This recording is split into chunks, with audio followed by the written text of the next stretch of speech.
Welcome to our Lectio podcast on this feast of Corpus Christi, the body and blood of Christ, where we will remember how Jesus made a loving gift of his own death, making sure that those he left behind would continue to be nourished by his presence and by his love. And we will celebrate too all those whom we've known, who in their own ways have made a loving gift of their death, making it a source of life, strength, and inspiration for others.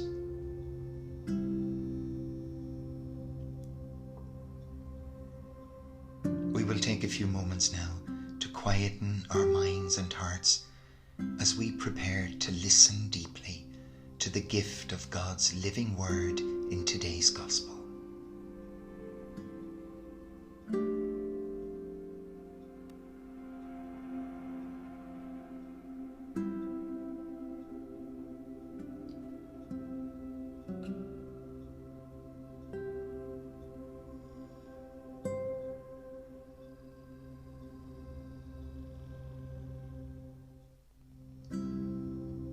God's food for us on this feast of Corpus Christi is Mark chapter 14, verses 12 to 16 and 22 to 26.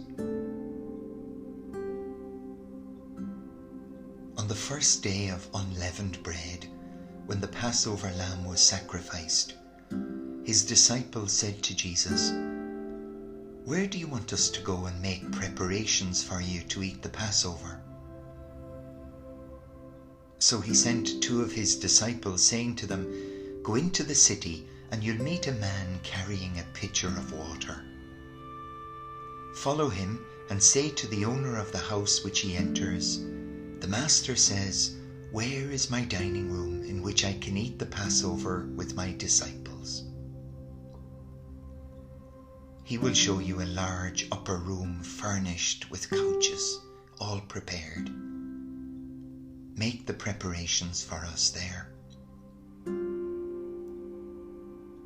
The disciples set out and went into the city, and they found everything as he told them, and prepared the Passover. And as they were eating, he took some bread, and when he had said the blessing, he broke it and gave it to them. "Take it," he said. "This is my body." Then he took a cup, and when he had returned thanks, he gave it to them, and all drank from it. And he said to them, "This is my blood, the blood of the covenant, which is to be poured out for many. I tell you solemnly, I shall not drink any more wine until the day I drink the new wine in the kingdom of God." After psalms had been sung, they left for the Mount of Olives.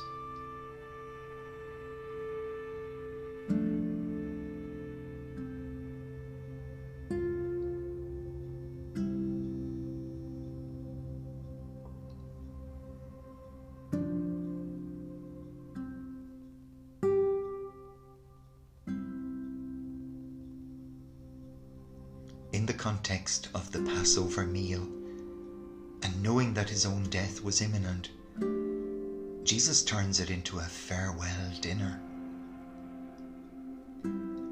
Shared meals had been a very distinctive feature of the life of Jesus, as an important means of showing friendship, acceptance, and love to others, and at the same time, an anticipation of the final banquet where all God's children would sit together as brothers and sisters around the table of God's love.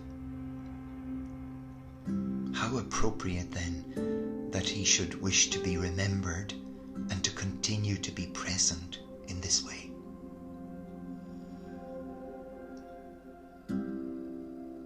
Having made a gift of his life, lived it in loving service of others, he is now determined to make a gift of his death too, to die with love in his heart, so that those he leaves behind might find life, strength, courage, and hope. For Jesus, love is stronger than death, and therefore his death has the potential to deepen and strengthen the bonds of love between them, to lead to a new experience of communion, a new intimacy, and a new belonging. In identifying his own self-giving in life and in death with the giving of the bread and the giving of the cup, he transforms it into a sacramental action which will enable the disciples, after he has departed, to stay connected to him, to continue to be nourished on his love, and to be inspired to live lives of faithful service, just as he did.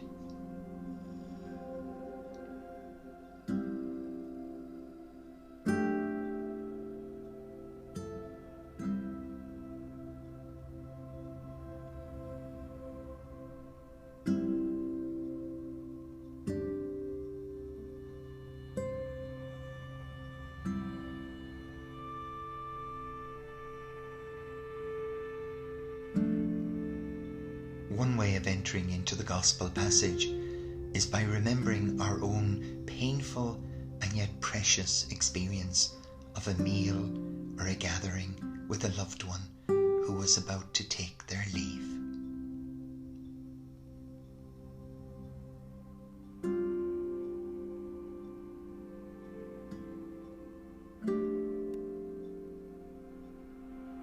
Remember the events leading up to it, the support and care of others involved.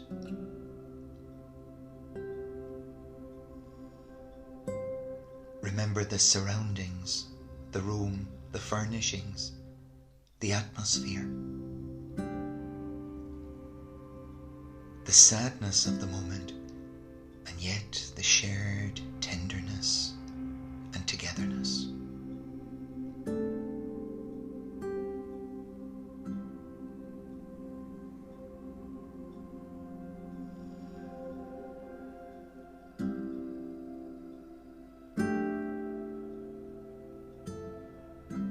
Remember how the bread of our love was taken and blessed, filled as we were with a deep sense of gratitude for the gift of each other.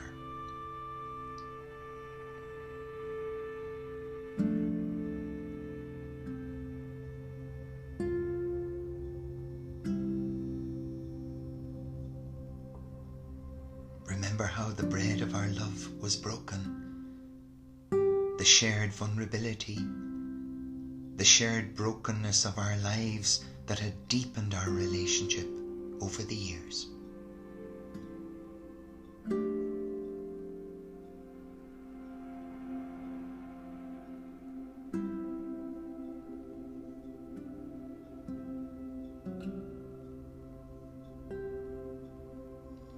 Remember how the bread of our love was given, how we had given of ourselves to each other in our lives together, in kindness, patience, trust, forgiveness, joy, peace, and hope.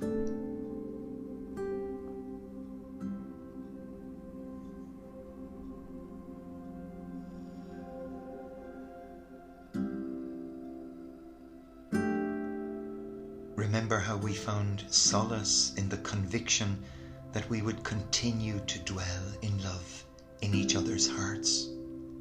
A love that would be nourished by words, actions, gestures, places that were precious to us, until the day that we would eat and drink together again in the kingdom of God.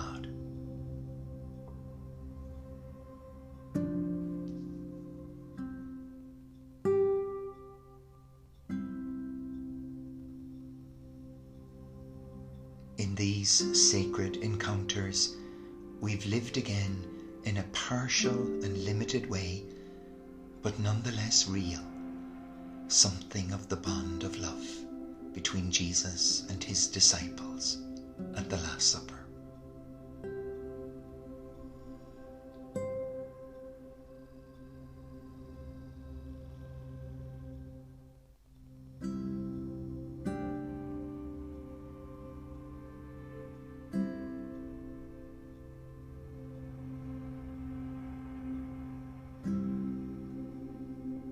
Coming days, let this meditation, this conversation between the passage and life experience, let it continue in the background as we go on our way, as we go about our ordinary, everyday life activities.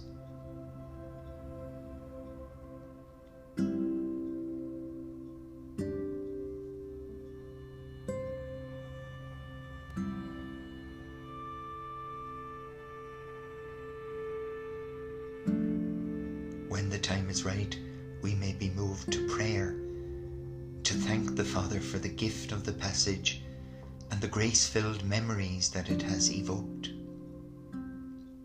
In our own words, we let God know about the sacred farewell meal or gathering, the preparations, the intimacy, the bread of love, blessed, broken and given, and how our love has been strengthened and deepened in this way.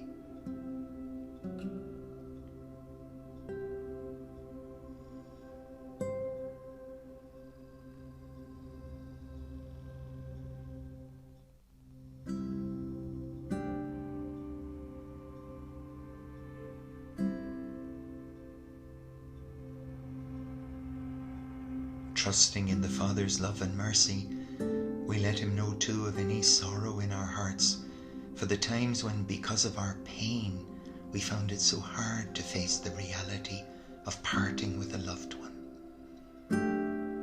To say all that needed to be said, or to do all that we needed to do, and to trust in the power of our love, that it would never come to an end.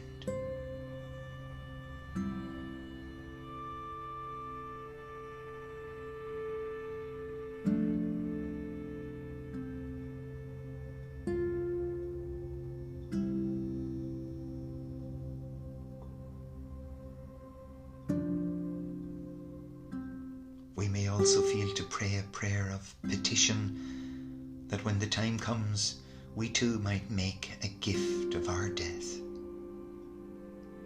That we might live it in love in a way that it'll be a source of strength and inspiration for those we leave behind as they continue on the journey of their lives, until the day we all drink the new wine in the kingdom of heaven.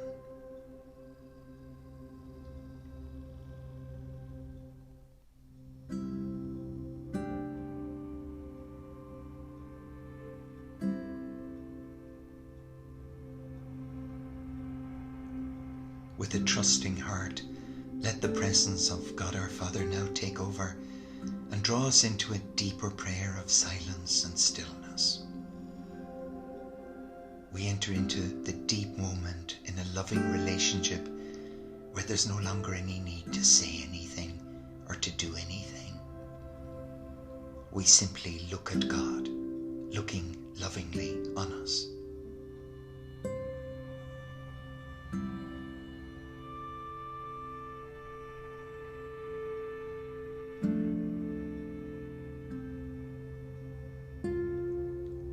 In the event of any distractions of any kind, perhaps we might choose a word or a phrase from the passage, for example the phrase "broke the bread," and repeat it in the quiet of our hearts to assist us on this journey into silence and stillness.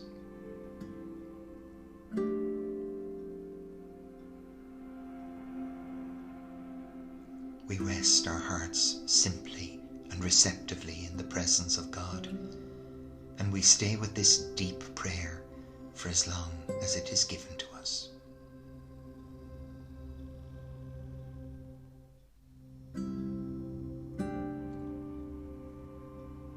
our recognition of God's presence and action in our lives bear fruit in new and even more beautiful ways as we go on our way.